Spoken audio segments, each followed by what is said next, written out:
Nagyon sok szeretettel üdvözlök újra mindenkit innen a palántázóból. Hát aki esetleg lekövette az én vetési naptáramat, az február 10-én elvetette a zellert, és ha megfelelő fény és meleg volt, és hát nagyjából lekövette azt is, hogy hogyan kellene vetni, annak már ilyen vagy még ennél is szebbek az zellerei. Na most, ilyenkor már ideje hozzálátni, pikírozni. Nagyon sokan kérdeznek rám, hogy mikor kell pikírozni, hány levele kell legyen a növénynek, amikor pikírozunk, meg kell várnia az igazi levelek érkezését. Nos, a válasz nem. A pikírozást akkor végezzük el, amikor már úgy ítéljük meg, úgy véljük, hogy nincs elég helye a növényeknek, összeérnek a levelek. Ha már a levelek összeérnek, azt jelenti, hogy egymással vetekedni fognak a fényért és a tápanyagért. Ilyenkor már nem jó, hogyha nincs egy külön kuckójuk, mert akkor egymás elől lényegében veszik el a fényt és a tápanyagot. Most megmutatnám, hogyan szoktam pikírozni, és a gyakorlatban is átültetni a zellert március legelején. A pikírozást úgy kezdem, hogy a pikírozni szánt aprócska palántákat lényegében egy sár dagonyába temetem. Olyan erősen meglosolom, hogy szó szerint tocsogjon a föld. Nem baj, ha ilyenkor eldűlnek, vagy más problémák megjelennek. Az első lépés az, hogy teljesen, abszolút nedvesre, tocsogósra locsolom őket. Ezután várok néhány percet, és kiveszem a földet ebből a tálikóból. Néhány perc elteltével lefolyt a víz, ahogy látjuk, a tálca két oldalát kivágtam, és lényegében annyit csinálok, hogy alátüröm,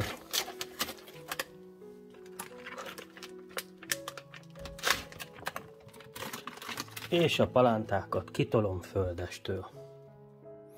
Na most a pikírozáshoz én egy ilyen fröccsöntött kínai szerszámot szoktam használni, de lehet ezt házilag is készíteni, vagy akár egy ceruzát is lehet használni erre a célra. A lényeg az, hogy a szélén indítom úgy, hogy egész egyszerűen beledöföm a földbe, amit egy kicsit szétválasztok. És innentől fogva már itt is vannak az kis apró palánták a kezemben. Nem tudom, hogy jól látszik-e. Mindig a levelét fogom meg a palántának, így, és így választom lényegében szét. Itt vannak a picike zeller palánták. Na most ezeket be kell ültetni. Ugye földet készítek elő, én most megint csak ilyen kis sejttálcába fogom ültetni, tehát ezek még nem mennek nagy edénybe, lehet nem is fognak. Lényeg az, hogy ebbe a földbe gyakorlatilag egészen fenékig ezt a kis pikírozó pálcikát beszúrom, és lyukakat készítek. Ide kerülnek be aztán a palánták. Az aprócska palántát a levélnél fogva a lyuk fölé helyezem, majd lényegében a helyére telepítem. Na most ez, amit itt elültettem, ez zeller. A zellernél nagyon fontos, hogy egy picit sem menjen mélyebbre, mint ahol volt. Tehát ne akarjuk mélyebbre tenni azért, hogy ne dőljön így ki. Majd ő fel fog állni. A lényeg az, hogy úgy tegyük a földbe, hogy gyakorlatilag ne legyen egy kicsit sem mélyebben, mint volt. Amikor a helyére került, akkor a kis négyszög sarkába betolom az ültetőpálcát, és egy kicsit megnyomom a zeller irányába. Amikor egy sorral kész vagyok, azt mindjárt megmutatom.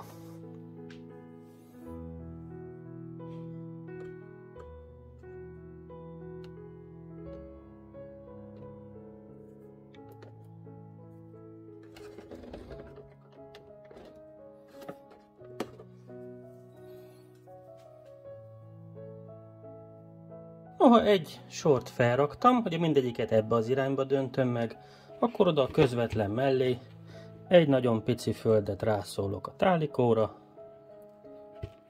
eligazítom, és az ujjammal egy picit tömörítem. Csak hogy azt a kis lukat betömjem. Ennyi. És akkor jöhet a következő sor. No, ha mindent jól csináltunk a zellerrel, akkor a pikírozás végére kifejezetten siralmas látványt kell lássunk. Ugyanis nem szabad, ismétlem, egy kicsit sem mélyebbre ültetni, mint volt. Ezért pikírozás után mindegyik így ki lesz dőlve. Ez a jó. Ha mélyebbre tesszük, nem lesz jó gumós zellerünk. Ez mind gyönyörűen fel fog állni. Lehet, hogy nem egy nap alatt, hanem pár nap alatt, de mind csodaszépen fel fog állni. Majd meglátjuk, hogy meggörbül a szára mindjárt a föld fölött, és utána fel fog emelkedni. És az a görbületi rész, ott fog kifejlődni majd a zellergumó maga, tehát a gyökér, nyak lesz maga az, ami létrehozza a gumót. Ha a pikírozással készen vagyunk, semmilyen más feladatunk nem maradt, ide még egy nagyon pici földet teszek, mint egy alapos belocsolás.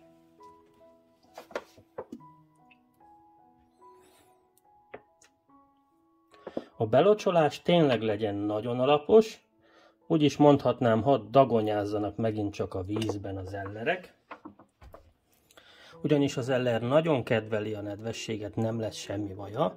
Ráadásul ez a beiszapolás, ez segít abban, hogy a gyökereket jól átölelje a föld. És lényegében ilyen egyszerű az egész. Ez lenne a pikírozás, más növényekkel is hasonlóan kell tenni. Persze vannak olyanok, amelyek tolerálják, hogyha mélyebbre ültetik őket, például a paradicsom, de a zeller az semmiképp. Köszönöm a megtisztelő figyelmet, egy kellemes hétvégét, viszontlátásra!